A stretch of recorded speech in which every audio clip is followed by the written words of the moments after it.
اللہ کے نبی صلی اللہ علیہ وسلم کی تعلیمات میں سے ایک خوبصورت دعا جو کہ ویسے تو سارا سال ہی ہمیں یاد رہنی چاہیے اور ہر موقع پر پڑھنی چاہیے، لیکن اس موسم میں جب کہ پانی جا رہا ہے اور پانی کی باقیات پیچھے ہیں، کیچڑ ہے، کیچڑ کے اندر رنگ برنگے زہریلے کیڑے بھی ہیں، سانپ بھی نکلے ہیں، بچھو بھی ہیں، تو ان کیڑوں مکوڑوں سے بچنے کے لیے اور نقصان سے بچنے کے لیے اللہ کے نبی نے خوبصورت دعا سکھائی ہے۔ اور خاص طور پر جب پانی کے اندر عمارتیں گر رہی ہوں اس کی بھی اس کے الفاظ موجود ہیں، تو یہ دعا ہم سب کو بھی یاد کرنی چاہیے اور پڑھنی چاہیے، اور خاص طور پر جو سیلاب زدگان ہیں ان کو تو یہ دعا پکی یاد کر کے اب ضرور پڑھنی چاہیے۔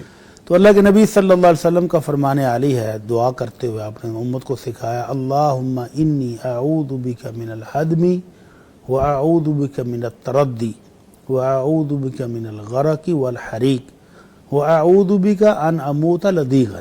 5 چیزوں سے آپ نے پناہ مانگی۔ اے اللہ میں تیری پناہ میں آتا ہوں کہ میں کسی عمارت کے نیچے دب کے مر جاؤں۔ اے اللہ میں تیری پناہ میں آتا ہوں کہ میں کسی اونچائی سے گر کے فوت ہو جاؤں۔ اے اللہ میں تیری پناہ میں آتا ہوں کہ میں آگ میں جل کے فوت ہو جاؤں۔ اے اللہ میں تیری پناہ میں آتا ہوں کہ میں پانی میں ڈوب کر مر جاؤں۔ اے اللہ میں تیری پناہ میں آتا ہوں کہ مجھے کوئی زہریلا جانور ڈسے اور میں اس کے ڈنگ سے مر جاؤں۔ تو یہ 5 خوفناک خطرناک قسم کی وفات ہے جس سے اللہ کے نبی نے پناہ مانگی ہے۔